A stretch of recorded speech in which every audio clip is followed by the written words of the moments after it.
Hello, everybody. Adjusting. Oh, the light is good. Hello, everybody. Fun. Oh, my. All right, let me get TikTok going. I think TikTok's pretty good, actually. TikTok. I just go live, yeah. Well, how are we all doing? And my microphone is not working. Well, I have to use my phone mic for you guys because for some reason it's not recognizing my mic, and I have no idea why. And it's very annoying. Just to add to my fun. That's why I'm a little bit late. I was like trying to get the mic to work and it wasn't working. So hopefully, at least for TikTok, it's working. Anyway, as always, let me know you guys can hear me. Hey, Gregory.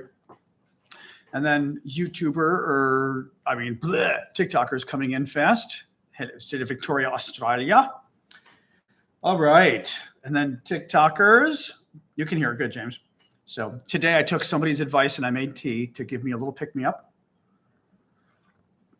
Last night, you were all trying to get me to do caffeine at 10 o'clock at night, and I was like, no way. Hey, GeoFitness. Hey, who's that? Egert. Aviation. Thank you for the gifts, guys. Alexa, raise the temperature 1 degree. Now it's getting cool. AC is set to 77. 77? No, not 77. What are you talking about? What the hell are you talking about? No, it's not. My Alexa's they're all getting really kind of stupid. I don't know what the hell that was about. Anyway, hey, Mark Star, how am I feeling today? Tired. Hey, Tari. Hey, Syndicate. Oh my God. Yeah, what a shitty night. Man. Hey, Crazy American. Well, thank you, Diana. Hey, Diana. Thank you for the gift. Donald Trump is not a glitch. He's a feature. This is the same thing we had with George W. Bush. The first time George Bush won, we were all like, Hillary kind of won. We knew it. Not Hillary, but Al Gore kind of won the election. But Bush got it because of the courts. Thank you, Marsha. Thank you, Dana. But the second time George Bush won, we were like, we own this. And that's the same thing with Donald Trump.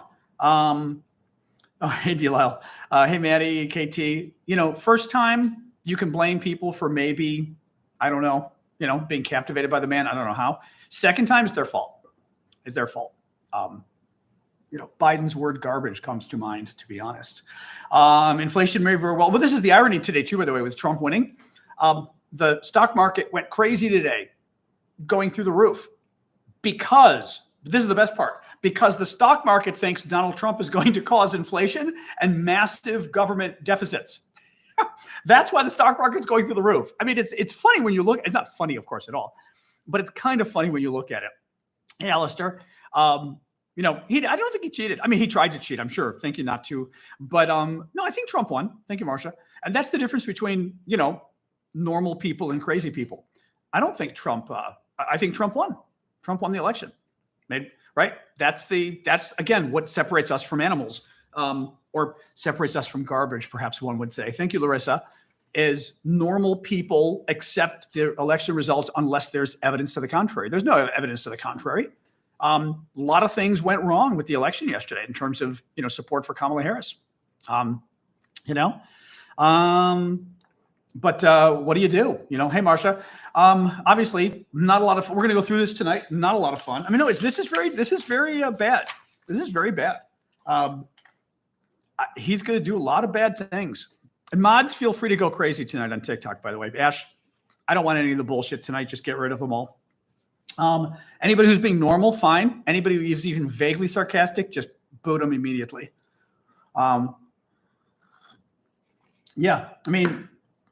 It's bad. No, the man's a pathological liar. He doesn't love our country, hates the troops, loves America's enemies, hates democracy, doesn't believe in supporting freedom abroad. He wants to repeal my health care, and Republicans probably will do that now. That could cost me $10,000 a year. It's insane, right? The environment's going to be gutted. Gaza. And I have to say, I'm trying to sort of control myself a little here because there's a part of me, again, it's my evil side. My evil side is kind of sitting here and going, oh, well, Palestinian Americans, Arab Americans, and Muslim Americans, get ready. You wanted Donald Trump because you thought Kamala Harris was so bad? Get ready. Donald Trump has promised to kick your families out of the United States. Donald Trump has said that Israel should do more bombing in Gaza, that Joe Biden was holding Israel back from bombing more Gazans. Thank you, Kim. Thank you, Jennifer. Thank you, Sharon. So you got it. You wanted Donald Trump. You wanted, Arab Americans, Muslim Americans. You wanted the guy who's going to bomb Gaza along with the Israelis. Okay. Let's see how you feel. Doesn't bother me. I mean, it does bother me, but it really doesn't because it's not going to affect me at all. My family's in Greece. We're safe. Your family's in Gaza. Oh, well, this is what you wanted. Latinos didn't come through. Horrible. Blacks came through. Black community came through for Harris. Actually, in the end, it did. There were concerns about it. Black men, black women came through. White community, white women did not come through. We're going to go through a lot of the data here. White women did not come through for Kamala Harris. White men, forget it. We knew they weren't going to do anything. But it's very bad. No abortion. Let me go through this. I've got sort of a number of different issues and things. The U.S. Senate has also gone Republican. We knew that was going to happen. The U.S. House is Republican. We are hoping it's going to go Democratic. We'll see in a few days. It's considered there's a greater chance of the United States House staying Republican than going Democratic, but it's got to wait a few days. If they get all three, forget it. Now, here's the irony, though. Here's the irony. Trump's plans are going to cause massive inflation. The problem is a massive inflation. And even the Wall Street Journal has said this. The conservative economists have said this. Thank you, Marcia. But Trump's plans are going to cause massive inflation. What will be interesting is, do Democrats finally learn how to message out of their ass? Democrats cannot message. They cannot. Thank you, Trey. And we'll talk about that in a minute, too. But I've talked about this before. Republicans lie a lot. Donald Trump is a pathological liar. But they also lie. They lie very well. Republicans know how to message. Democrats don't know how to message. I always say Republican Party is able to sell a lie very well. Thank you, Randy. Democrats cannot sell the truth, even if it were wrapped in a gold nugget for free. They couldn't sell you it. Hi, would you like this pound of gold with the truth inside? And people would be like, nah, because Democrats would tell you, oh, it smells like shit or something. They would tell you something, right? And I mean, that's been a problem for decades that I've been in politics, in U.S. politics. I've been in U.S. politics since 1989, working professionally. Democrats have never been able to message. Occasionally, right? Barack Obama could message. Occasionally they can message. Generally speaking, though, they can't. They suck at it. And Republicans are very good at it. Now, let's just jump in a little bit here. For voters, the number one issue is the economy, which is kind of hilarious, actually. Hilarious in a sad way, but also in a, as somebody said on TikTok earlier, the voters own it now. They own it. They voted for this garbage. The economy. I was reading another article on CNN today talking about the economy. The economy is literally, quote, this is the quote the press keeps using. The American economy is the envy of the world, quote unquote, right now. Thank you, Martin. We have the most successful economy in decades. Inflation, back to normal. Economic growth, all-time high. Stock market, all-time high. Unemployment, all-time low. Literally, quote unquote, in all the articles about the economy, thank you, Tiger, the U.S. economy is the envy of the world. The entire world went through inflation after COVID. It was partially just baked in with COVID. Also, Donald Trump ignored COVID and helped it become a bigger problem, right? I've got to see where Blue is on TikTok to make him a moderator. Blue, why don't you give me a quick comment on TikTok, and let me see if I can see you. If you do a comment, I can see you and probably make you a moderator. Otherwise, I can't. There you are. Okay. Hello. Let me see here. Add moderator. There we go. I think that does it. There we go. Okay. You good? There we go. Okay, good. Sorry, we need another moderator on TikTok. The economy's doing great. But again, Republican Party lies exceedingly well. Republican Party has its own noise machine. Republican Party, think about this, guys, right? What was it, something like 70% of Republicans who think that Trump won the 2020 election? Literally no normal human being thinks Trump won. Trump didn't win. Everybody knows he didn't win. 60 court cases said Trump didn't win. Trump did not win in 2020. 70% of the Republican Party believe Trump won because the Republicans have a noise machine that lies, and it lies very effectively. So you get to something like the economy, and the U.S. economy is soaring. And by the way, mark my words, first of all, in a month or two anyway, you're going to have more good economic data, and Trump's going to take credit. Once Trump takes over in January, he's really going to take credit. And I guarantee you the economic data won't be any different. Thank you, VI. Thank you, Courtney. The U.S. economic data, when Trump takes over, growth will be about the same, economic growth. Unemployment will be about the same. Inflation will be the same. And Trump, I guarantee you, is going to say, we beat inflation. Look at the numbers. It's now 2%. It's already 2% under Biden. But Trump and the Republicans lie exceedingly well. Democrats cannot sell the truth. The truth is that the U.S. economy is the envy of the world, and it's going great. Now, here's the other problem. The other problem is then the Republicans put Kamala Harris in a beautiful position for them, really. Voters, and it's considered sort of conventional wisdom of elections, is that you can't convince the voters they're not suffering. Thank you, Brock, if they think they're suffering. So if the voters think the economy is bad, you can't tell them it's not bad. It's actually the envy of the world, because then they don't think, oh, I'm just ignorant and I have no idea what the economic data really is, which they are. They think, oh, you don't get it, right? I know the economy's bad and you're telling me it's not. That means you don't get it. So you're out of touch. You're not looking out for my interests, right? So what is Harris supposed to do? Was she supposed to sit there and say, you're right, the economy's terrible. 2% inflation is terrible.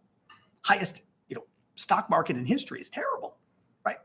Economic growth at 3% a quarter is terrible, right? Unemployment at 4% is terrible. I mean, is she supposed to lie and say, we'll do better? I mean, but again, if she were to tell the truth, which is our economy is doing great. And again, by the way, because I know the trolls are here today, the Trump people like to do this, Russians and Chinese too. Just Google it. I always tell you guys, just Google it. Google any independent analysis of the economy, and you will literally see people saying the U.S. economy is as strong as can be, envy of the world right now. Wall Street Journal, everybody, all the conservative publications admit it. But if you lie to voters, just like Trump and company lied to voters and convinced them that the election was stolen, they also convinced them that the economy was a disaster. They showed Latino voters especially. Latino voters especially thought the economy was a disaster. It's not. Again, your gut, your emotion is not how we judge the economy. I feel like the economy isn't doing well. Well, that's not how you judge economic growth, actually. The way we judge the economy and how good it is literally on economic data, right? And I mean, and this, by the way, this is also the beauty of what the Republicans have done over the years, right? They've convinced people, and this is a very American thing. I mean, this also goes back a long time in America, but the Republicans have raised it to an art form. Convincing people that you shouldn't believe experts. I love this especially, right? Oh, don't believe the experts, right? Like, so we should believe the people, the guys who don't know anything?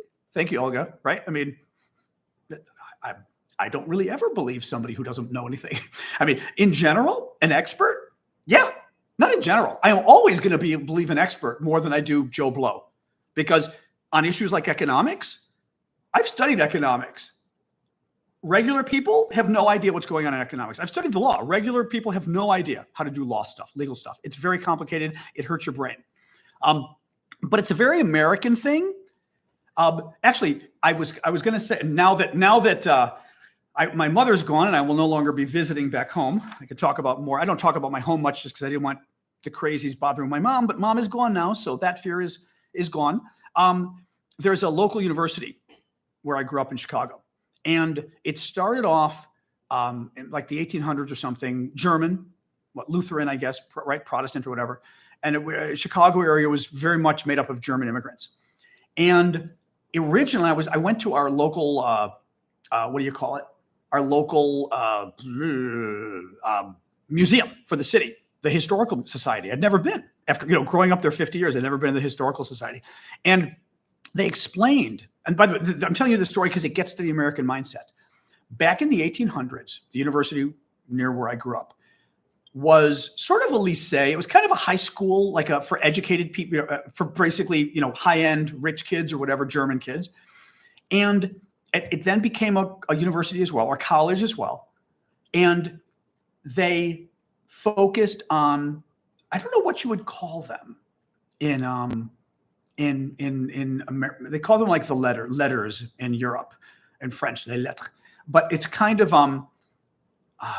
philosophy, history of the world, history of the ancient world, Latin, ancient Greek, right? Like all the sort of philosophy, like all the kind of very intellectual, it was an intellectual education that the proper gentleman would get, right?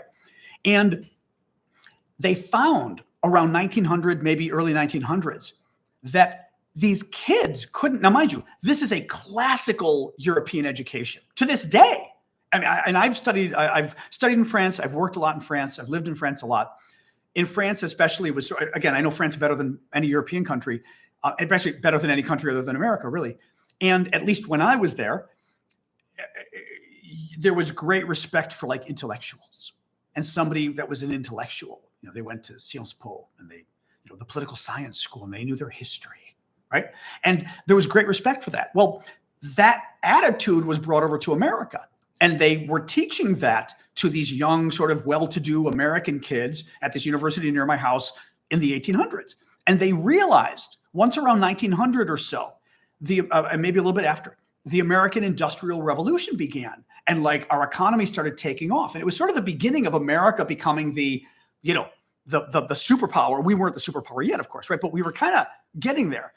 And they found that these kids at these schools could not get jobs.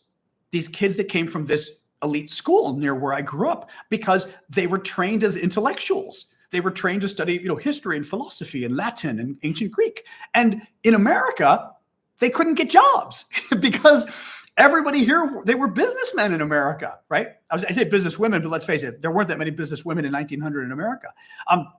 So they couldn't get jobs, and the university switched its focus and then became much more like liberal arts and you know, medicine and other kind of, at least the irony is that liberal arts would be more applicable, right, to business. But they had to switch because in America, studying to become an intellectual, you couldn't get a job.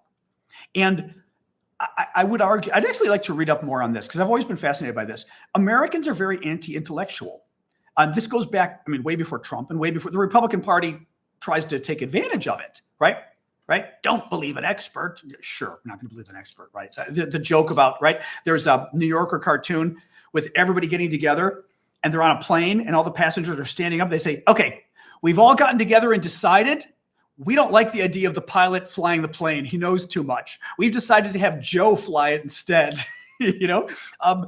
And that's just very, I mean, it's a joke, but that's very American. We don't like intellectuals. We don't, and it's crazy because again, what, you know, but again, this goes to the economy, right? But people feel like the economy isn't doing well. Well, I'm sorry, it is doing well. Your feelings are irrelevant, but don't you dare tell that to somebody who isn't, you know, educated, right? Your feelings are irrelevant. That's not how we make decisions. The other, actually, one of my, even better than the economy, specifically the stock market. There were polls. Our stock market is at the highest time ever.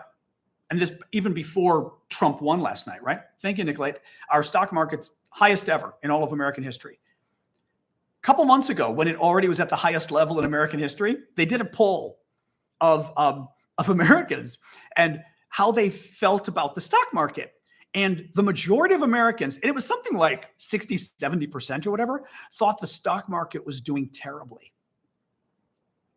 Right? The stock market was at the highest level in all of American history.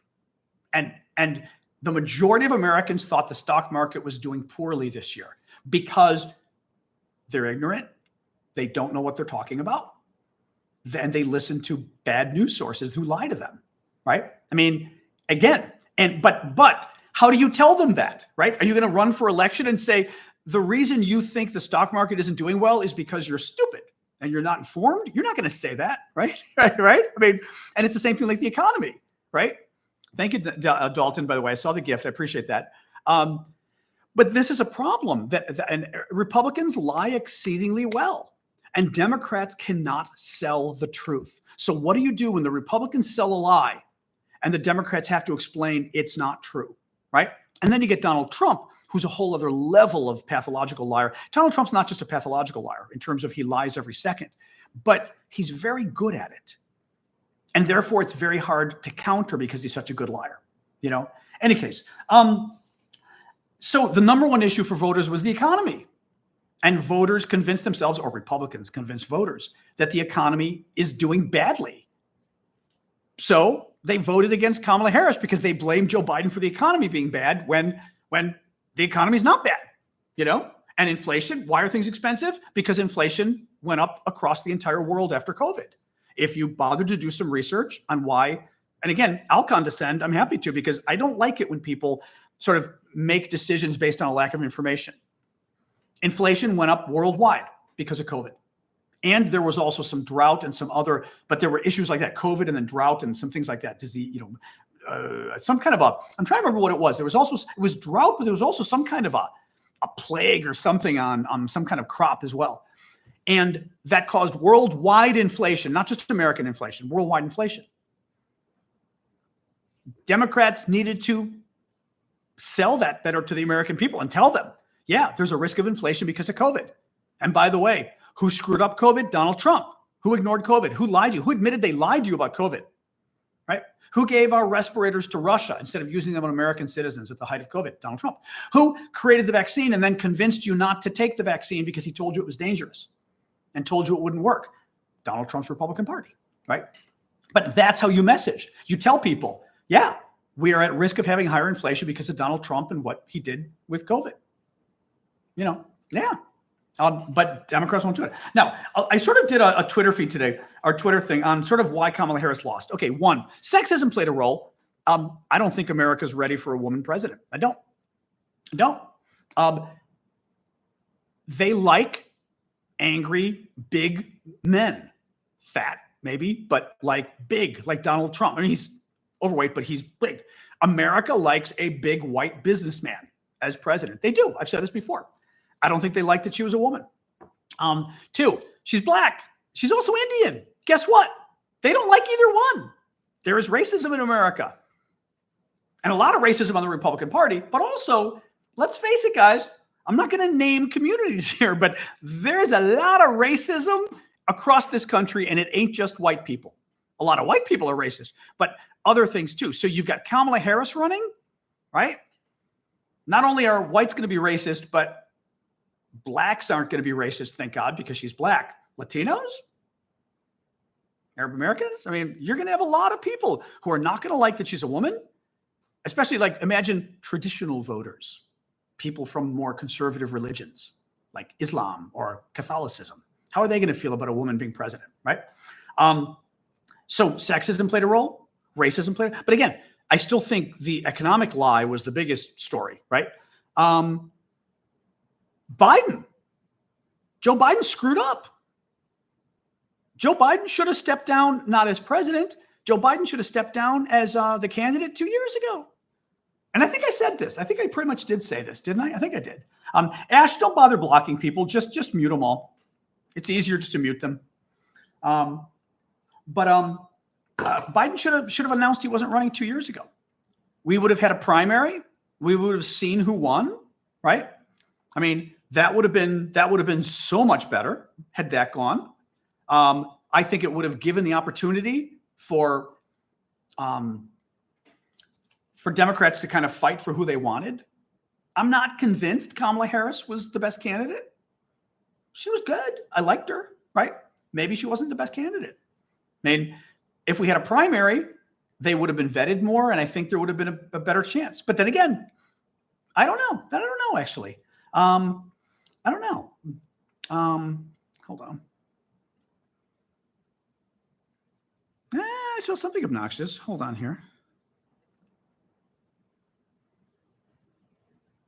Well, all right. I will unhide, but anything goes wrong again and you're gone. All right, fine. What else we got? I said Dems suck at messaging. Republicans are very good at lies. Immigration. Immigration was another big issue. Now, immigration, you got a couple things going on. One, Republicans lie. Two, Democrats suck on immigration. And I've said that I've been pretty vocal on this point. There is a faction on the left of the Democratic Party. It is very strong. It kind of dominates Democratic politics that pretty much is for open borders. They are. I mean, they are, right? We've talked about this. It is one thing to say, and I do think this is true, by the way. Once people are in your country, don't treat them as second-class citizens. Once immigrants are here, or illegal immigrants, and I'm going to call them illegal. I've told you guys this before. Even calling them undocumented, it's part of the reason Democrats lose. Thank you, Tessa. People that come illegally are not undocumented, right? It's not like, oh, I lost my documents. They literally came here illegally, right? I'm not allowed to go to Europe illegally. I'm not allowed to, I would love to go live in Europe, but I'm not allowed to just cross the border and sneak in, or I would expect to get arrested and kicked out, right? I would be illegal. I would be literally a criminal if I did that. So I don't have a lot of sympathy to that. Democrats do. We even changed the language, undocumented, right? I think that's naive. I do. Have sympathy. That's fine. Feel free to have sympathy for poor people around the world. It is not our job to let every single one of them into the U.S. And as soon as I say that, a bunch of people get pissed off. I guarantee you, majority of Americans agree with me. But on immigration, what gets interesting? So you've got the far left of the party runs U.S. immigration policy for Democrats. They want to let everybody in, right? Well, okay, let me rephrase that. They don't want to let everybody in. They want to let every Latino in, okay? And that also pisses me off. It's not like they want to let every Greek in or every Asian or every African. They want to let every Latino in. And there is this sort of crazy theory in the Democratic Party that Latino voters are going to like Democrats if we let them come here illegally. Well, guess what? That's what Democrats have been pushing for years, and Latinos are starting to vote for Republicans more and more. They help get Trump elected. Thank you, Russell. So I'm going to guess that doesn't really work. The other thing on immigration is, you've got Democrats are bad on immigration from most Americans. Most Americans don't want people coming here illegally.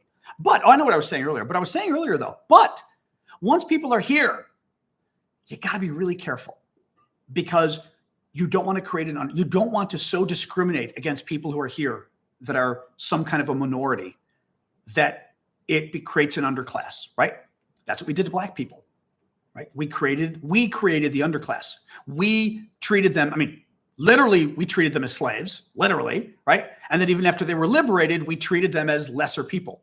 And to this day, there still is racism, right? Economic, cultural, social, right? Education. Blacks face, not just blacks, but other minorities too, right? Face discrimination.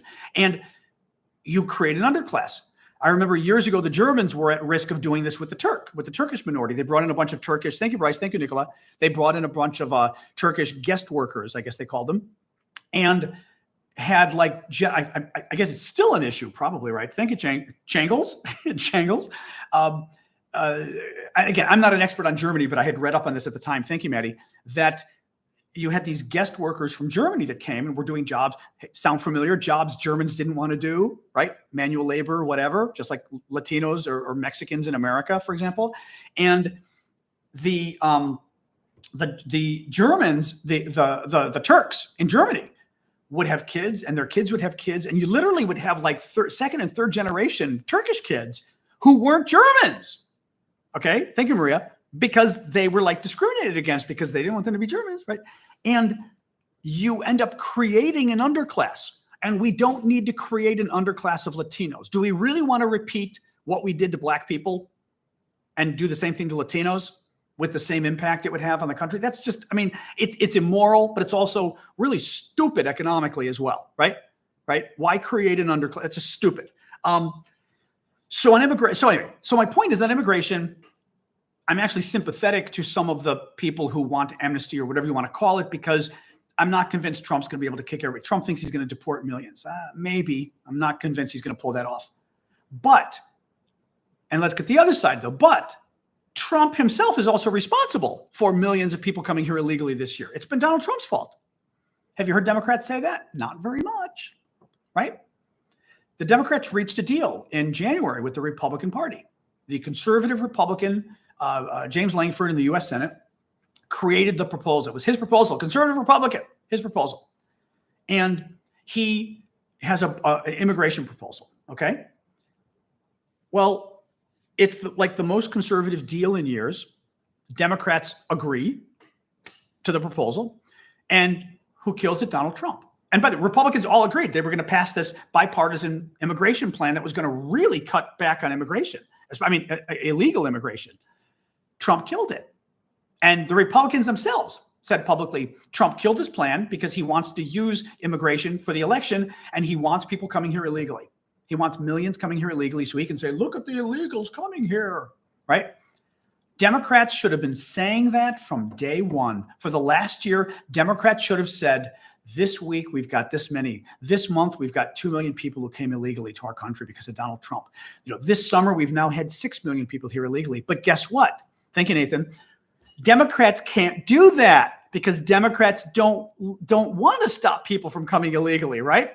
Democrats want to welcome them. Democrats don't want to say it's bad to commit a crime when you come into our country, right? Democrats don't want to say get in line and come here legally because that would be mean. So they don't tell you the truth, which is, so A, they don't adopt conservative policies to basically stop people from coming here illegally. They don't blame Trump for the influx of illegal immigration over the last year because they think that would be mean and racist if they said people were coming here and if they were suggesting that it was bad for people to come here illegally. No, they did a shitty job. Shitty job. Also, the far left is to blame. I love that I'm seeing online. And I mean, I got news for you.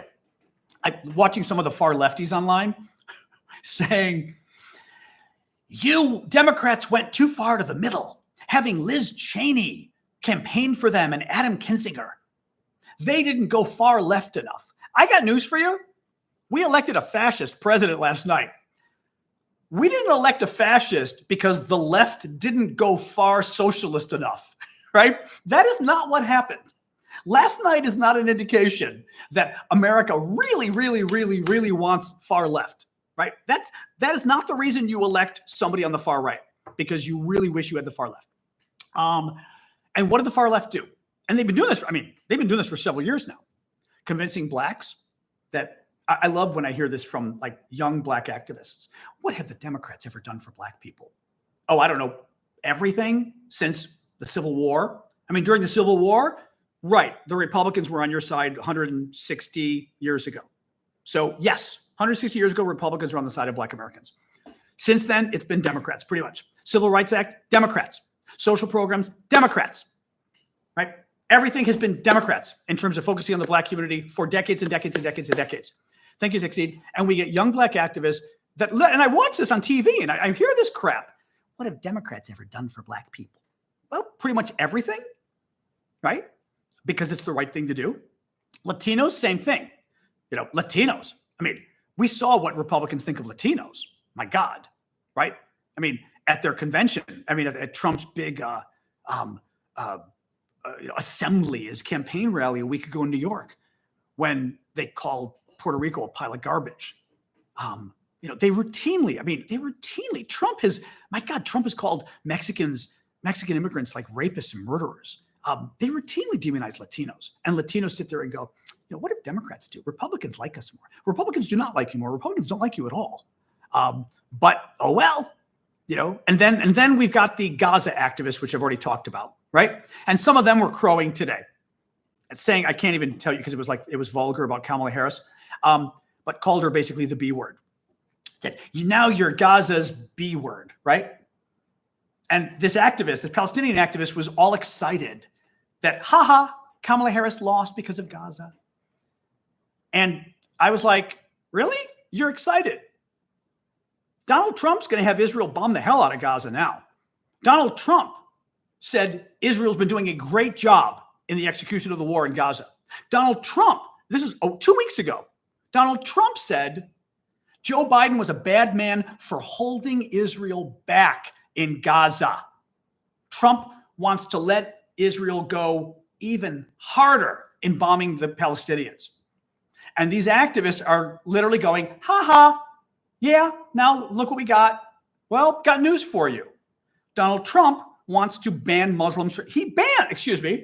Already banned Muslims from entering the country previously. Donald Trump has said that all of you protesting on behalf of Gaza, he wants to kick you out of the country. He said, if you're not American citizens, he's going to kick you out. He said, if you're naturalized Americans, he's still going to try to kick you out. It's kind of amazing. It's absolutely kind of amazing.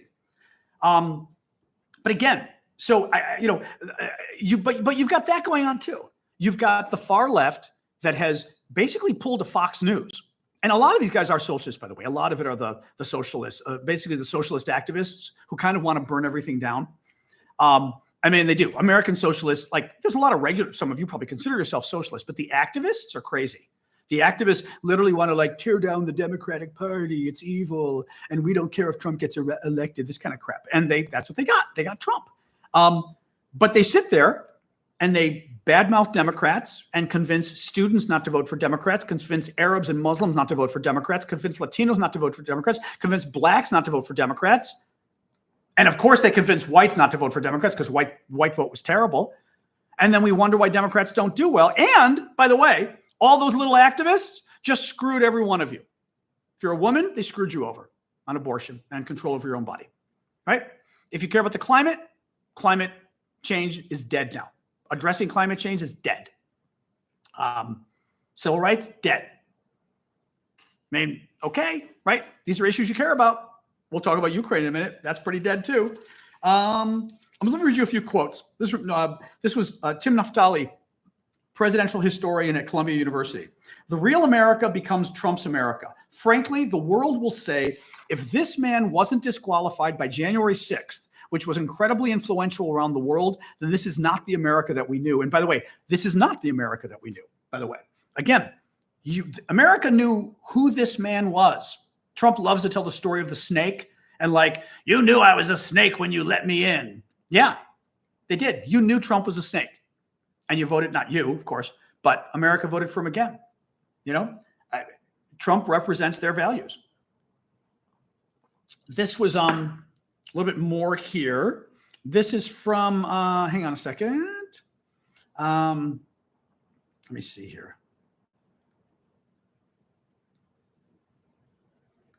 I'm not sure if this quote was Naftali or another guy. Let me see. Rather than be turned off by Trump's flagrant anger-based appeals along lines of race, gender, religion, national origin, and especially transgender identity, many Americans found them bracing.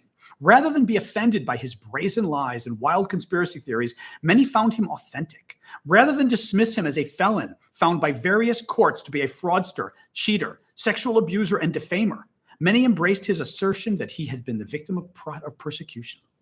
Quote, this election was a CAT scan of the American people, and as difficult as it is to say, as hard as it is to name, what it revealed, at least in part, is a frightening affinity for a man of borderless corruption, said Peter Wenner, a former strategic advisor to President George Bush, a Republican, and vocal critic of Trump. Donald Trump is no longer an aberration. He is normative. In other words, he's not a glitch. He's a feature. He's not a mistake. He's what they want.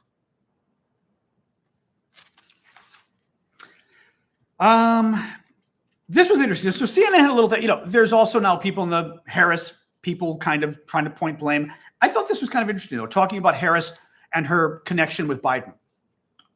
I don't know if it's totally valid, but I think it's interesting. Let's talk about this. CNN, a Democrat who had spoken with Harris told CNN that she did not want to name her differences with Biden, including that she supported a higher capital gains tax rate, a bigger child tax credit, and a tougher border policy than Biden, because she thought it would look disloyal to the man who had picked her as her running mate and then stepped aside for her. A country crying out for change got a candidate who, at a crucial moment, as more voters were tuning in, decided to soft pedal the change she knew she represented. Now, the problem is, I think that's a little harsh. It's accurate. It's accurate in that Harris did not convince people she was going to be any different than Biden. So how was she going to change things? The problem is, when you're the sitting vice president, you can't really run against the president. It's not nice. Thank you, Bjorn. But I really mean that. A lot of Democratic voters would not like Kamala Harris saying, that Biden guy, he screwed up a lot. He should be much harsher on this or that, right? I don't think you can do that. So that unfortunately, again, hey, Bjorn, I'll get to that in a second. Unfortunately, she's in a real sort of box in that, or she was really inside a box, because you can't criticize your boss. You can't criticize the head of the party, the president, when a lot of Democratic activists like the guy. I mean, a lot of Democrats like him, right? I mean, he's too old, but I like him. So that she really, and it potentially, to all the voters, it potentially would almost look like bad character, potentially, I would argue. Thank you, Bill. Right? Even if you're in the middle and you're not sure about Kamala Harris, and you see her criticizing Biden, but she works for Biden. And you're like, the guy gave you the job and he's had you there for 4 years and you're bad-mouthing him? Do you know what I mean? Like it could risk people thinking she has bad character. Like, you're just not a nice person. You're not a good person if you would do that to somebody. You're not loyal, right? So I disagree on that she could have given a better distinction between herself and Biden. I'm not sure she could have done that. Now, what's the impact going to be? Foreign policy, obviously. Ukraine, we'll talk about that more in a second, but Ukraine, Trump wants to cut off all aid to Ukraine. Trump is in bed with Putin, basically. That's going to have ramifications for Europe. It's going to have ramifications for the world. Donald Trump supports Vladimir Putin. Donald Trump does not support America. He doesn't support Europe. He doesn't support our allies. He doesn't support our allies in Asia either. Thank you, Ms. Toad. Keep the gifts coming, by the way, guys. I'm not sort of hitting on gifts tonight because I'm annoyed, obviously, but do keep the gifts coming. Still got to pay the bills, no matter who's president. But in undeterred Russia, we learned this weekend that Russia tried to blow up airplanes going to America, civilian and also with like postal deliveries with DHL. Russia literally tried to blow up the planes over the Atlantic. These guys are terrorists, guys. This is very scary stuff. And Donald Trump is going to get down on his knees and go, "Oh, yes, master." Right. That's kind of scary. Ukraine, he supports Russia's side in Ukraine. Taiwan, the only good thing about Trump with foreign policy, and I say good-ish, is Republicans so hate China that it's going to be hard for Trump to suck up to China in the way he probably would like to, because Republicans hate China, hate the communist Chinese government. Even Trump, I think, would have a hard, although Trump's been able to sell every other piece of bullshit to voters, I think even Trump would have a hard time selling, oh, the Chinese, they're our friends. Let's bend down to them like we do to the Russians. I don't know. Thank you, Chuck, for the rose. I'm not convinced about that. Healthcare. Trump and the Republicans have promised to repeal the Affordable Care Act. The Affordable Care Act is a federal program. Not federal program, actually. It's their federal protections. I have it. I use it. It's for healthcare. All it is basically healthcare protections. I still have private insurance. Thank you, Lorraine. Thank you, Carrie. I have private insurance, but I have more protection. Oops, sorry, Bjorn. I'm gonna pull this up so I don't forget. I have more protections. Trump wants to get rid of it. What are those protections? Without the current law that Trump wants, and by the way, Trump wants to get rid of it because Barack Obama, the mean black man, the black man who was mean to him, is who passed it into law. That's why Trump wants to get rid of it, because this is Donald Trump, right? Trump doesn't care that it's going to hurt people like me with my health insurance. He knows he's going to hurt the black guy who pissed him off. That's what Trump wants to do it. The Affordable Care Act, it guarantees that insurance companies can't turn you down for having pre-existing conditions, for already having health problems. It guarantees that insurance companies can't kick you off your policy when you get cancer and stuff like that. It guarantees that insurance companies can't tell you, oh, you've got cancer or whatever. You've spent too much money this year. We're just not going to spend any more on you. They could do that before. They could kick you off, if you had cancer especially, they could kick you off once you spent too much money. And you know how much things cost in America for healthcare. They would literally tell people with cancer, oh, I'm sorry, your lung cancer has cost too much money. We're not going to give you any more insurance. Die now. Thank you, Janice. Trump wants to get rid of all of that. Yay. Thanks. RFK Jr., the crazy man. Trump said he's going to put him in charge of all health policy. The Food and Drug Administration, the Center for Disease Control, vaccines, Health and Human Services. RFK Jr. supposedly is going to be in charge of all healthcare policy. He's crazy. He's crazy. He's a vaccine denier. He literally said last summer, there isn't a single vaccine, actually summer of a year ago, there isn't a single vaccine ever proven effective, he claimed. There isn't a single vaccine ever proven safe, he claimed. He's a liar. Every vaccine on the market has been proven safe. Every vaccine on the market has been proven effective. RFK Jr.'s organization came out this summer and claimed that the polio virus isn't caused by polio.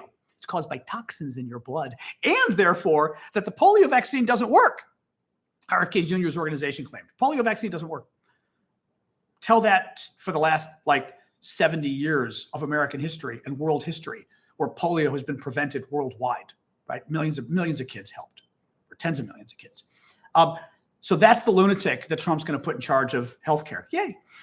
Sorry, Bjorn, I did see this and I didn't get to it. Bjorn says, what I don't get, there were many reports of records in early voting and mail-in voting. Thank you, Janice. And now there are about 20 million fewer votes than in 2020. Well, that's that's easy to explain, possibly.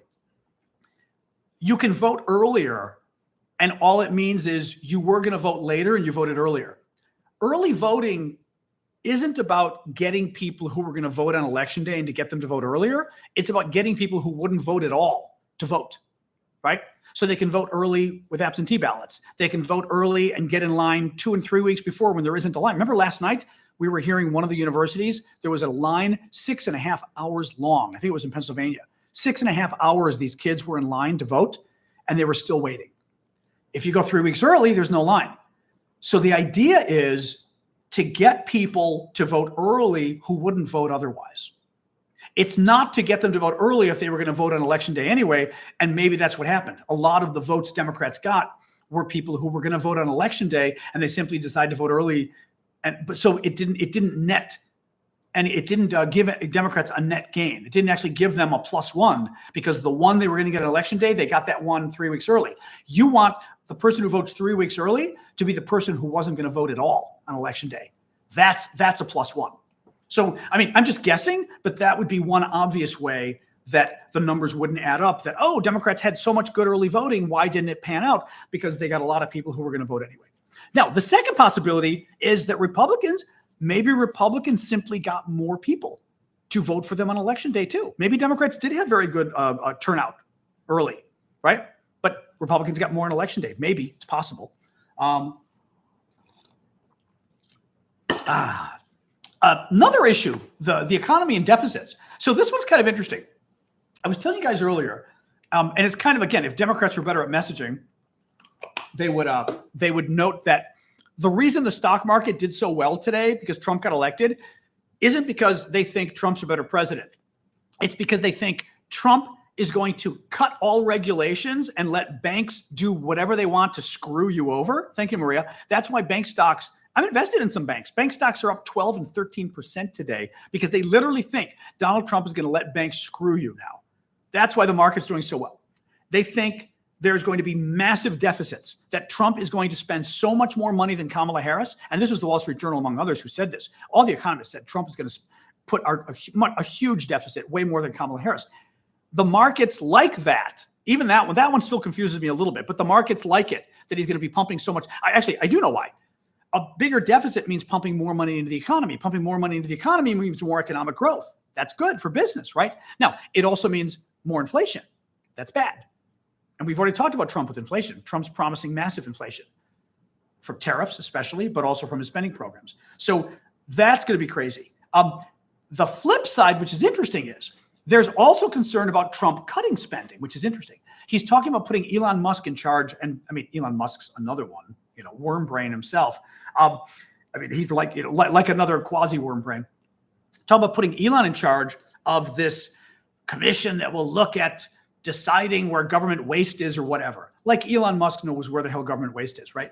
And Elon was talking about cutting like a third of the federal budget. You can't cut a third of the federal budget. You can't. It's not going to happen. It's not going to work. That will not only kill a lot of programs, Social Security, Medicare, et cetera, that people count on, it also will hurt the economy a ton. If you cut the federal spending by a third, the economy will crater. So lots of weird issues back and forth with that.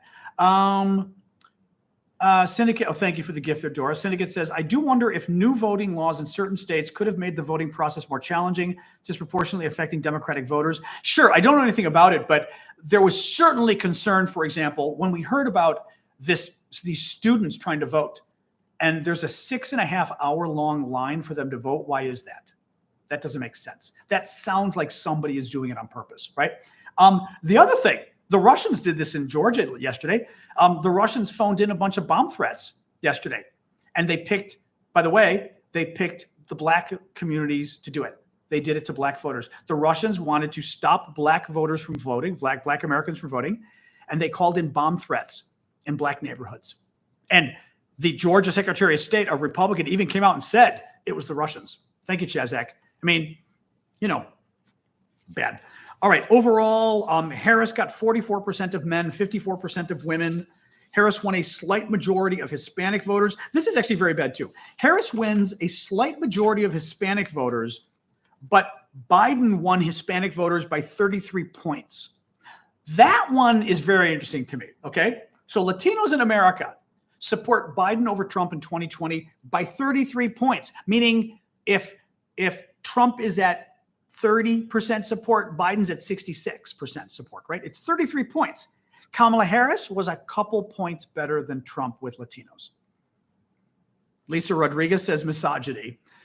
I am going to agree with Lisa Rodriguez. And I like that your last name is Rodriguez because even better. Yeah, to me, that sounds like Latinos not liking a woman being president is what that sounds like to me.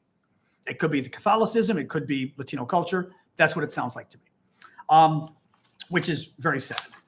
A little bit more here. Different education levels. Let me get my glasses.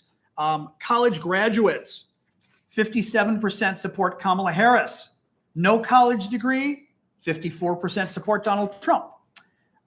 Gender and race. So this one's interesting. It is racist. Yes, it is racist, Mario, to not support someone because she's black or because she's a woman. It's actually racist and sexist both. Yes.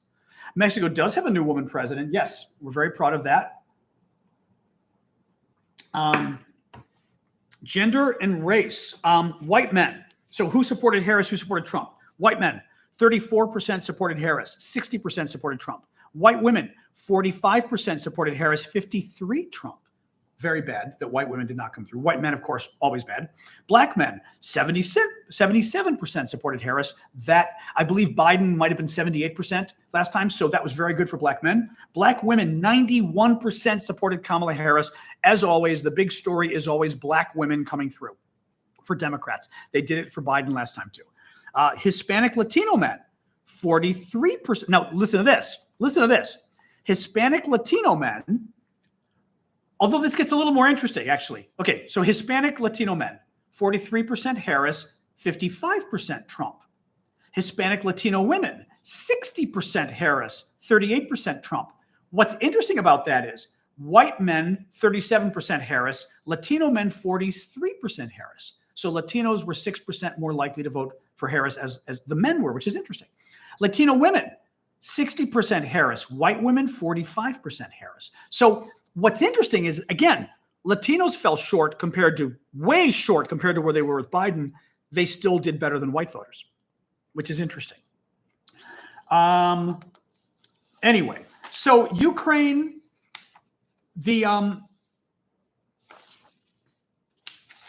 what's going to happen? This is interesting what's going to happen with Ukraine, actually. We can kind of end with the Ukraine thing and then we'll just talk publicly. We'll just kind of talk across the board. Trump has said he's going to stop funding Ukraine, right? He's going to stop funding the war.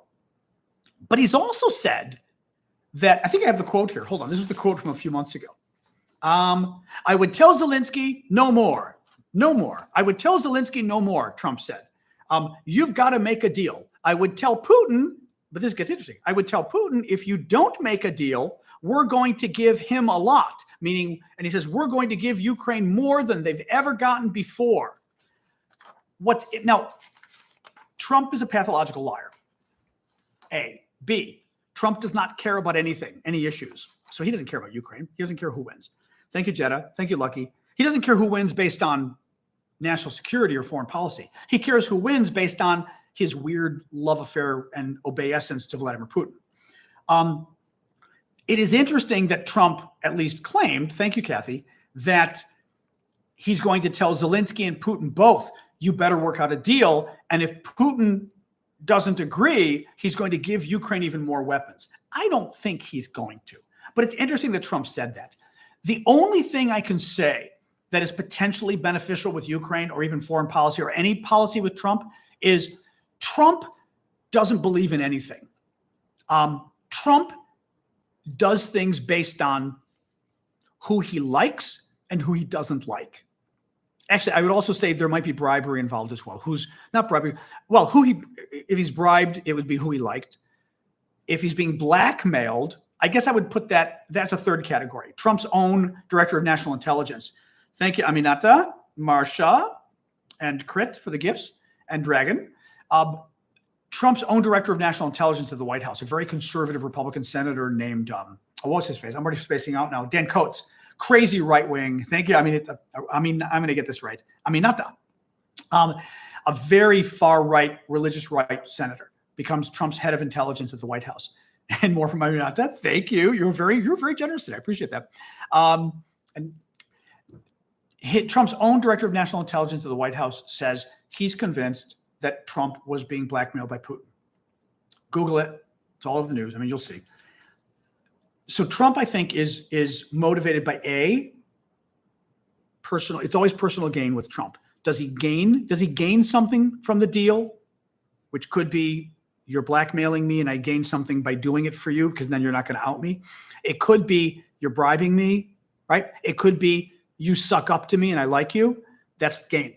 Or Trump does things out of vengeance. That's why he wants to kill my healthcare. Because he's pissed at President Obama for being a black man who was mean to him. He just wants to kill Obama's healthcare program. He wants to do the same thing to Biden. He wants to kill a bunch of Biden's programs because Joe Biden was mean to him.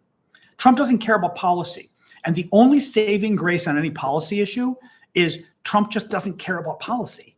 So maybe somebody else can step in at some point and either bribe Trump, blackmail him, or sleep with him or whatever, Stormy Daniels, and convince him that he should change his mind. That's a possibility. But that's the only saving grace I could say here, is that Trump so doesn't believe in any issue, he doesn't care about policy, that as long as you can, again, bribe him, punish him, blackmail him, whatever, you might be able to get him on your side. Thank you, Aminata. Well, Trump, Natalie says, does anybody remember Trump wanting to use nuclear weapons? Kind of funny, actually. Thank you, Janice. Trump wanted to use nuclear weapons, a couple things. One, he wanted to use nuclear weapons to break up a hurricane. That was really cool. Glad you all wanted, you Trump voters wanted that again. Thank you, Aminata. He also talked about, like nuking Moscow and Beijing as well, which was like insane. Trump also, by the way, Trump was getting ready to launch a war against China. Remember that after the election? Thank you, Janice. Thank you, Adno.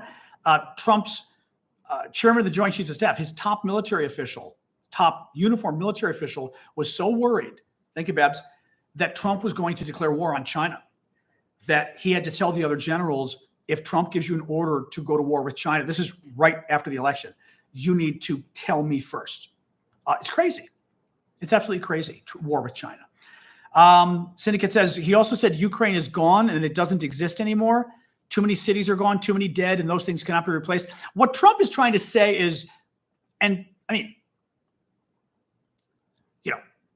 he may not be wrong, but he is wrong. What Trump is saying is Ukraine's been devastated. They're not, Marco Rubio, another senator, Republican, said this today. Ukraine's not winning. Yes, Ukraine's not winning. Hey, Helen, Ukraine's not winning. Ukraine's losing a little bit, but they're not losing a ton. That doesn't mean you end the war and hand over 18% of Ukraine to Russia and give the Russians the opportunity to rebuild their military and invade again in 3 to 5 years. You don't do that. But in any case, what else? Excuse me. Paula says, I'm so horrified for the future of our free and fair elections, the LGBT community and women's rights. Yep. And Europe is going to have to, this is a really bad thing in many ways. Actually, the irony is for Trump supporters, they love this and they don't realize how much they're shooting themselves in the foot. Europe is on its own. I've been saying this for months now. Europe is on its own. You're going to have to defend yourself now. You cannot rely on the United States. You cannot rely on NATO. I do not think Trump will come and defend any NATO ally other than, Hungary and Slovakia, because they're both Putin lovers. Otherwise, he's not going to come defend you. He's not. If the Russians invade, he's not going to come. You cannot count on NATO.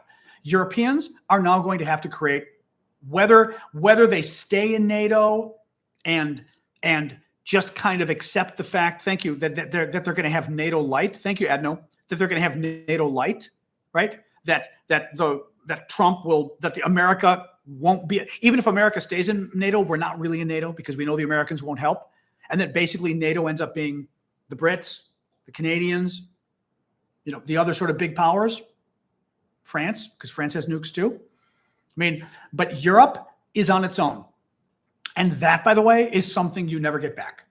The notion that you cannot trust America, that you cannot trust that America will keep its treaty commitments to defend you, you can never get that back.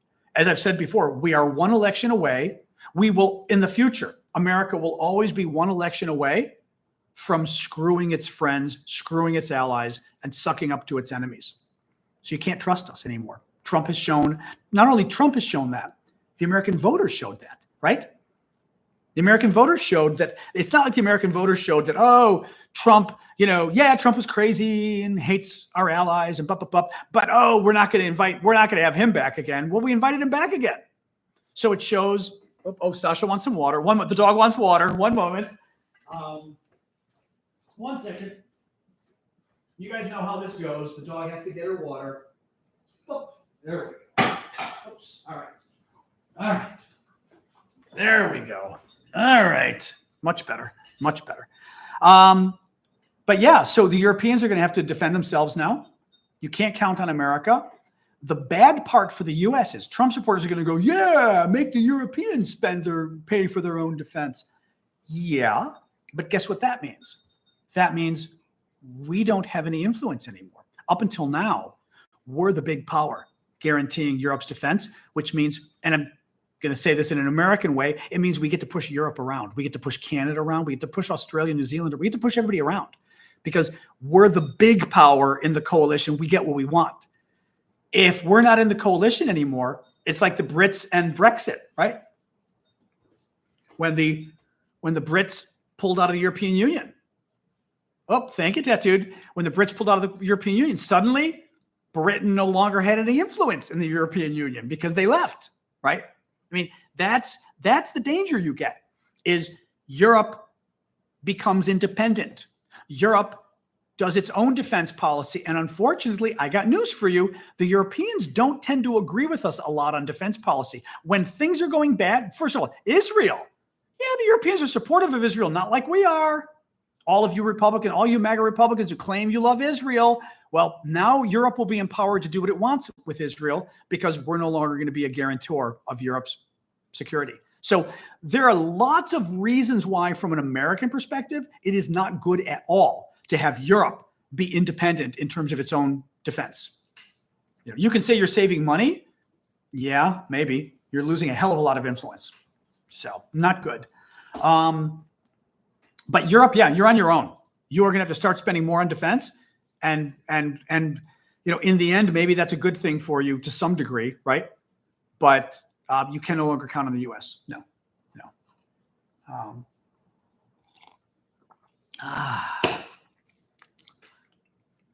Correct. They're not going to, as Cass said, which means they will not support us if we need help. Exactly. If we're not supporting the Europeans, next 9/11 happens, and the Europeans go, well, you know, you're not really supporting us. Why should we be supporting you? No, it's Trump and the Republicans need to understand we live in an interconnected world, economically, militarily, culturally. You can't just piss on everybody else and say, screw you. Okay, well, then they're going to screw you back when it comes to trade, right? When it comes to defense. Oh, well. Anyway. What else we got? Yeah, globalization cannot be reversed. Yeah, I mean, well, also just trade. Look at international trade. Musk, I'm not sure what to talk about Musk. Inker asked me if I can talk about Musk on Twitter. You know, Elon Musk, I think, is deluding himself.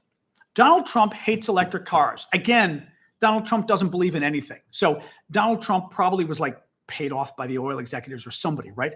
He doesn't like electric cars. He doesn't like windmills and stuff. Again, it's because, Donald Trump is because either, you know, thank you, K9, either somebody supporting electric power pissed Trump off, or Trump is like being paid off by somebody who supports, oil, right? You know this about Trump. The dog's still roaming around. Elon thinks by sucking up to Trump, he's going to somehow save Tesla. Trump, I can't wait for the day that Trump turns and just knifes Tesla in the back. Thank you, Maria. Trump can't stand electric vehicles. Trump supports the petroleum industry. Tesla is not a hybrid. Hybrids Trump might support, right? Where the car uses gas, but it also uses electricity. Teslas aren't hybrids, right? Teslas are all electricity. Trump can't stand that.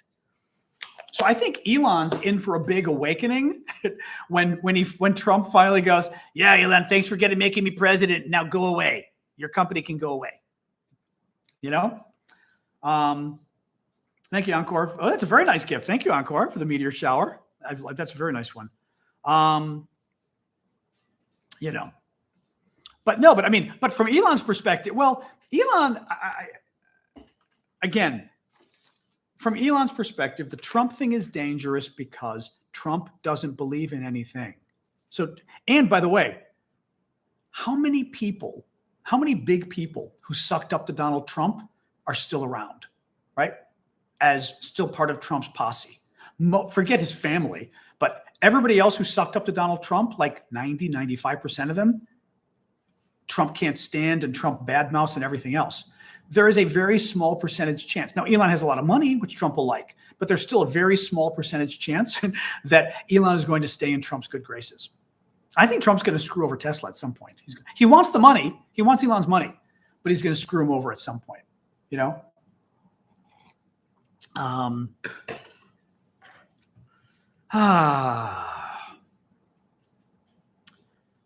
What else, guys? What else? Yeah, Tesla's up, but the stock market, I wouldn't trust the stock market. A lot of people think, oh, Elon, Trump, crypto, wow, crazy, right? It doesn't mean it's going to do well. Oh, who's that? Encore. Thank you, Encore. Floating dog. Yep. What else, guys? What else? Do keep the gifts coming. Again, I'm sort of not hitting the gifts as much today. Yep, Project 2025, Bearded Axe, that's a concern. Look, Trump, again, this is terrifying what he's going to do. Trump wants to fire like a huge portion of the federal workforce. Thank you, Ethan. Thank you, Dano. And replace them with partisans. Okay, great. So now you're going to take government offices that had nothing to do with politics and make them political. And the dog is playing behind me. Oh, that means I'm going to have to play with her later. Thank you, Wicked Games. Hey, I hear you. Wait. She may hear her buddy in the hall. I know we do have the crazies visiting today. Well, the election does that. Sword for Justice says, I don't believe Musk is a U.S. citizen. Is he? Are you sure? So can Musk be appointed to a federal government position like Trump is claiming? Oh, sure. You don't have to be an American. I'm pretty sure you don't have to be an American for any government position other than president. Elon Musk might be. He's not American. Okay, but he can be appointed to anything. Yeah. Why not? I don't think there's a reason not. I know he's from South Africa. That doesn't make him South African anymore, though. Yeah. No, it's bad. This is bad. How am I holding up? Like I said, I'm just incredibly disappointed in humanity, not just Americans. And I've told you guys this story before. Americans are brought up thinking our country is exceptional, that Europe has World War II and all the bad, World War I and all the bad stuff, Hitler, right? All the bad stuff in Europe happened because those Europeans, right? They're a little extreme. They've got communists. They've got fascists, right? They've got all those crazy political parties. Americans aren't like that. As the Europeans like to say, Americans are more in the middle. All the American political parties are in the middle. And we like to think that our history just isn't like that. You guys are the ones that have the crazies. And sorry, everything's itching today. Thank you, Maria. And what Trump's reelection has shown is that Americans are just as prone to embrace fascism as Europeans are. We're just as bad as you. And I really mean this. From an American perspective, that's kind of shocking because our history is different than yours. Even though our history is your history to some degree, our history is very different. We don't have the kind of governments and stuff you guys have had, or whatever. It's just been different. Thank you. Oh, thank you, Encore. Oh, and to a Tech Garden and Encore. Thank you for that. Very cool. Diamond Gun, very generous too. And Tech Garden for the donut as well. Thank you for that. And now we realize that Americans are prone to fascism too. Yeah. No, it's very bad. Again, and they don't care that he's a felon. They don't care that he's a sexual assaulter. They don't care that he hates the troops. They don't care that he loves America's enemies. They don't care that he hates America's friends. They don't care that he wants to kill healthcare for millions of Americans. They don't care that he tried to violently overthrow the government. At some point, no, it's unfortunate. I kind of wonder if the country's lost at this point. Not lost direction, but lost as in, if half the country thinks, and again, student debt, whatever. I'm agnostic on student debt, Bearded. That's what I mean. Student debt you can disagree on. That doesn't make you a Nazi. Supporting a guy who's called our troops suckers and losers, that makes you pretty messed up. Supporting a guy who's a convicted felon, that makes you pretty messed up. Supporting a guy who tried to violently overthrow the government, that makes you extremely messed up. There's a problem with American voters, real problem. And yeah. And honestly, it's not just American voters, it's the Republican Party. The Republican Party has decided to embrace fascism. That's hard to unlearn. You start to go that direction, it's not easy to come back from it. It's very scary. So, anyway.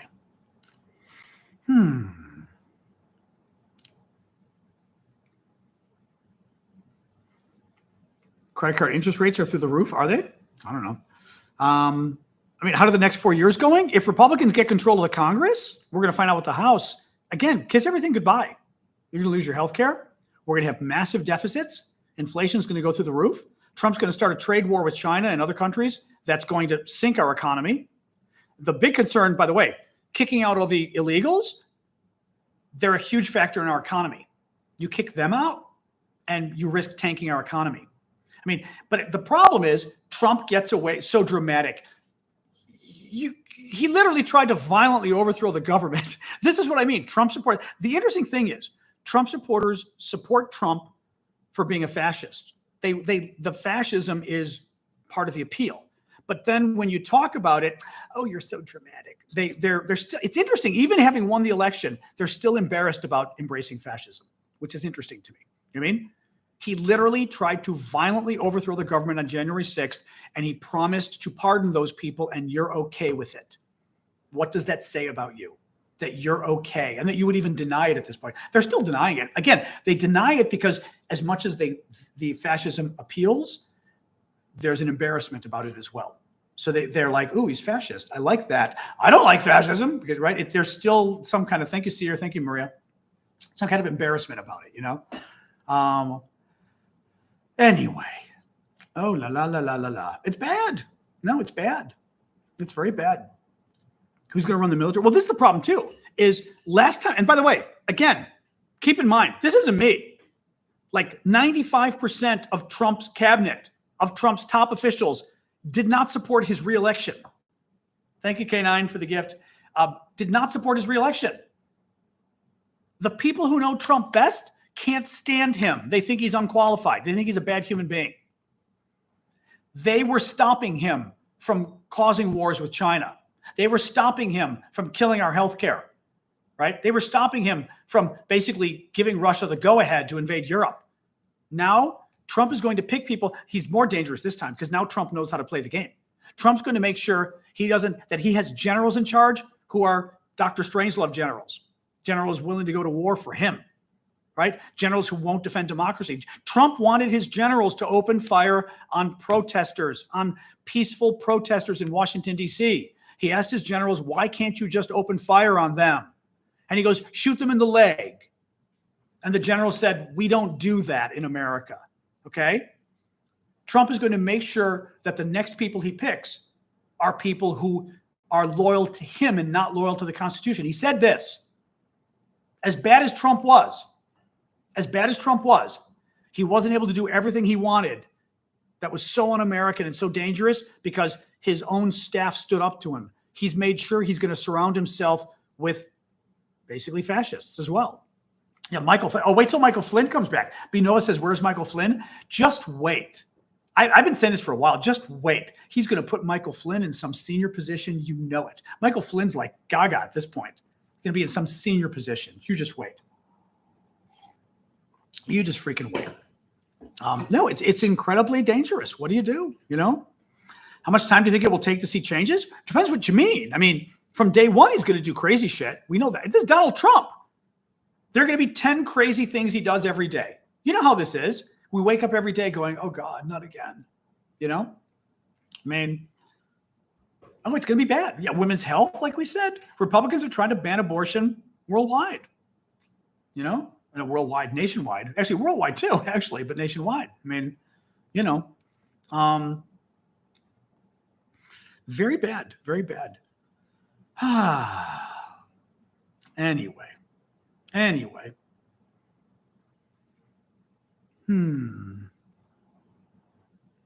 we're going for an hour and 20 minutes. We can go for a little bit longer.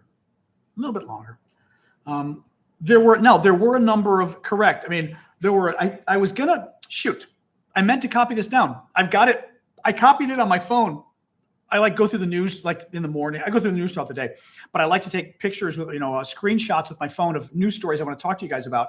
And a number of the pro-abortion amendments or referenda or whatever passed, which was good. So that was good news at least. But yeah, it's very bad. No. But again, I really believe in calling people out. If they're going to support fascism, make them own it. Make them own it. The man doesn't love the troops, then make them explain why they would support a man who's called our troops suckers and losers. Why they would support a man who tried to violently overthrow the government. Make them own it. Why they would support a man who takes rights away from women. Make them own it. That's what I always. That's what I say. And Democrats should do it more. They should get in their face. I mean, Joe Biden, when he said, some of Trump's voters are garbage, Democrats ought to just own that stuff and throw it in their face, throw it in the Republicans' face. Make them own who they're voting for. Exactly. This is how liberty dies with thunderous applause. Exactly. Yeah, I use that line a lot, actually. Yeah. Yep.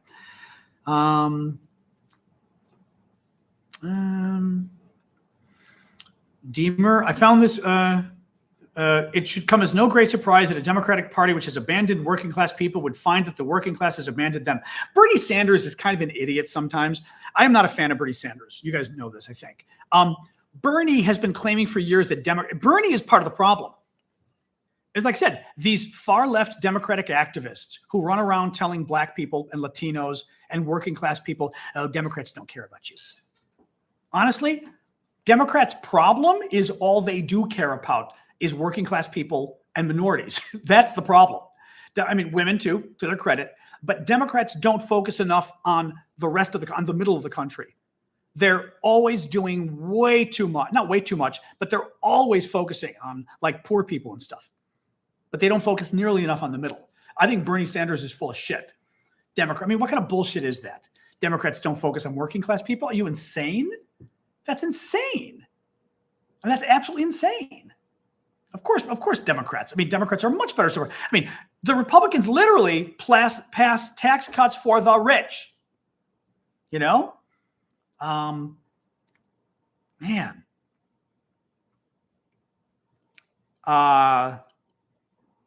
Good question how that works. I don't know how it works. K9 Nandy said, what would happen if Trump were to die before the inauguration? Could Vance or Harris be president? I don't know what the process is at that point. I think it would be Vance. Oh, Syndicate already pulled it up. According to the 20th Amendment, if the president-elect dies before commencement of the term, the vice president becomes president. There you go. That's what I was going to say. Yeah, it would. At that point, once the election's certified, it's the vice president. Now it gets a little interesting. What happens? Well, before commencement of the term. Okay, so that amendment says any time before commencement. So that would be any of the next, what would be 75 days or whatever. Yeah, yeah. J.D. Vance is his own kind of bad. I mean, again, Trump was a Democrat. Well, Trump was a Democrat too. J.D. Vance was like a left winger, and now pretends like he's a Trumper. It's like, okay, you know. Ugh, no, it's bad, guys. It's bad. All you can do is, again, support groups that support democracy, and don't be afraid. That's the one thing that we, fortunately, in America, are able to do so far is speak out. Much more than Europeans, I think. I think freedom of speech is actually greater here in America than in Europe overall. Also, culturally, it's sort of more. I mean, I know all the activism I did over the years. I've had Europeans tell me, they're like, in Europe, they would have like killed you. Like the kind of activism I do. Whereas in America, you get away with it. Now, whether Trump lets you get away with it, we'll see. But you got to speak out. Keep speaking out for these people. Keep speaking out against them, I mean. You know? And, you know, thank you, Randy. If Trump screws up and Trump hurts the economy and hurts lots of people, the only thing that could possibly happen of any good is that people get so fed up that in 2 years, you know, the Congress switches back. But at that point, we've already lost my health care and lots of other things, you know? I mean, it's bad. It's bad, it's bad, it's bad. Newsom, I mean, I saw people talking about that today. Gavin Newsom, who's the governor of California. You know, again, Americans voted for a fascist. I don't think the solution, oops, something on my collar, is let's find somebody even further left. Right? Let's go as far left as we could go. I mean, Gavin Newsom, I think, speaks very well. I do not think we need somebody on the far left running for president. I don't think that's smart. You know? I think Gavin Newsom speaks very well. I like him. But Jesus Christ, he's a liberal from San Francisco. I mean, like, hello. I mean, I just don't. Then again, who knows? You know? Who knows? Pete Buttigieg is great. Again, Pete Buttigieg, though, has the problem of being gay. Is America ready to vote for a gay man as president? That's what I mean. I love Pete Buttigieg. I mean, he's like my guy. But do I think Americans would vote for a gay guy? I don't know. I don't think they're ready to vote for a woman. You know? Is he more liberal than Kamala? No way, Andrew. No. Kamala Harris is pretty liberal. She has definitely become more conservative in the job as vice president by far. But Pete Buttigieg would be way more of a centrist. Not centrist, but way more to the center than Kamala Harris. Sure. Yeah. Yeah.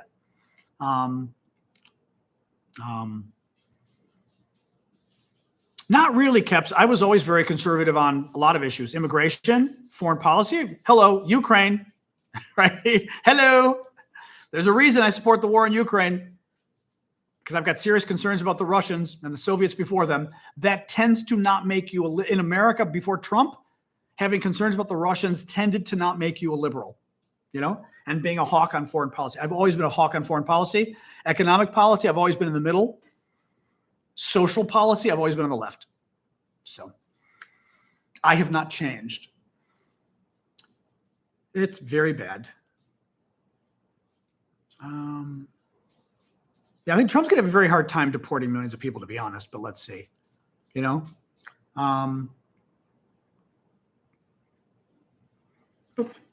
She's back in her bed. Anyway.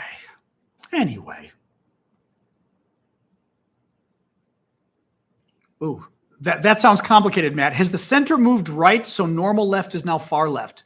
That's interesting. I don't know that the center has moved right. The right has moved right. And the left has tried to move left, right? Except I always say this because people also say, oh, Democrats are extremists just like Republicans. No, Republicans, the fascist runs the party. He's literally their president, right? He's their candidate, the head of their party. On the Democratic side, we've got the far left, the student protesters. Their biggest complaint was that they were not represented by Joe Biden, right? The far left is not represented by Joe Biden or even Kamala Harris today in many ways, not the extreme left. The extreme right, I don't think there's anything. I mean, other than you start getting into, crazy white supremacists. Even white supremacists Trump has praised, right? Trump literally represents the fascist right. I don't know what you want to call the equivalent of the fascist right on the left. Joe Biden doesn't represent that. Kamala Harris doesn't represent that. So you've always had a difference between the two parties. The extremism on the right is mainstream. The extremism on the left is trying to become mainstream. It is on immigration. It's mainstream. I think the extremism on the left. The rest of it, I don't think is that mainstream. And it pisses off people on the further left than me. But I think it's good from a policy perspective, but also from an election perspective.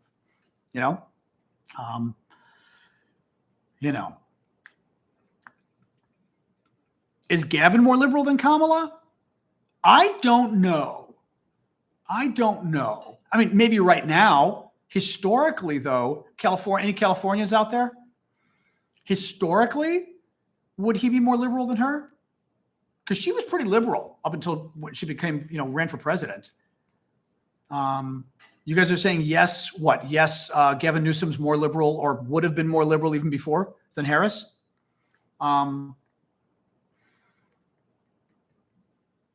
No, he didn't. Stephen, no, he didn't. Donald Trump literally had dinner with a neo-Nazi, with Nick Fuentes. The guy has praised. He's joked about the Holocaust. He's an open white supremacist who has said horrific things about blacks and women. Nick Fuentes, Google him. Trump had dinner with the guy. Trump said of the neo-Nazis who marched in Charlottesville, Virginia, who killed a woman, there are very fine people on both sides. So this is what I meant by you get people who like Trump because he's a fascist. They vote for him because of the fascism. And then they also still feel the need to deny which I guess maybe is a good thing, that Trump supporters still feel the need to deny all of Trump's worst traits, which are the very reason they voted. They voted for Trump because of his bad traits, but they still feel the need to deny the bad traits. And maybe that's something we can work with, that they're so embarrassed of who Trump is, not just who Trump is, they're embarrassed of why they like Trump, right? They like Trump because of the fascism, but they're also embarrassed of it, and then they deny it, right? Like they deny January 6th. Oh, it wasn't, right? They deny that Trump said there's good people on both sides when talking about white supremacists. They deny that Trump had dinner with a white supremacist, Nick Fuentes, right? They deny that Trump called American troops suckers and losers, right? They denied that Trump is best friends with a communist KGB colonel, Putin, right? You want to talk about who sucks up to communists? Donald Trump's the only person I know sucking up to KGB colonel, right? Former KGB colonel Vladimir Putin. Donald Trump's the only person I know sucking up to the communist dictator of North Korea. Worst dictatorship on the planet, horrific. Donald Trump, he likes me. He doesn't like Joe Biden, he likes me. Donald Trump's more interested in sucking up to communist dictators. So you want to talk about communists? Let's talk about communists. I'm happy to. Yeah, the love letters. Exactly, Kathy. The love letters. Right? But again, Democrats don't do this. Democrats should have, every time Republicans brought up, you're communists, they should have said, actually, you're the ones who are into communism. Right? You're the ones who suck up to the North Koreans. You're the ones who suck up to Putin. I mean, you're the ones who basically today, if the Soviet Union still existed, you'd be on your knees, bowing down to the Soviets. You'd be handing America to them. The Republican Party today would be in league with the communists in the Soviet Union. They would love them. The Republican Party today is the far left, right? The far left in the 80s loved the Soviets. We were to blame. Everything was blame America, blame Europe, right? But the Soviets, they were nice people, even though they were occupying half of Europe with horrible communist dictatorships and killing people. That's what the Republican Party is today. The Republican Party is in bed with our enemies now, just like the far left was in the 1980s and before, 1970s, So very sad. They would have handed over Alaska. That's very funny. Very funny. Very funny. Anyway. All right, guys. I am going to call it quits. We've been doing this for an hour and a half. I know. Not fun. We will be back tomorrow. Today's Wednesday, so we'll be back tomorrow, Thursday. 6 o'clock Eastern time, US. I'm sure we'll get lots of Trump lovers as well. Happy to prove them wrong, like we always do. Thank you, Stormy. It's important to stand up to these people. It's important to tell them they're not used to being told the truth because they're Republicans and they're from a party that lies to them. And we're going to tell them the truth. We're going to keep telling the truth. That's why we're here. So please support my work. Follow me, if you will, on TikTok and YouTube. Support me if you can financially with gifts or with anything, because I do this full time. That's why I mentioned the gift stuff. Thank you, Buckeye, by the way, for the rose. But it's scary stuff. Thank you, Colin, user 336. Always good to see you, user 336. But anyway, guys, I'm going to go heat up a little cherry cobbler that I made and with a little ice cream and eat something fattening. Thank you, Colin, Bonzo, Kathy, Tom863. And we'll see you guys all again tomorrow. Okay. All right. Have a good night, guys. Thank you, Adno. Thank you, Subu. All right. Oops. Subu again. All right. See you guys on YouTube. Woo, man.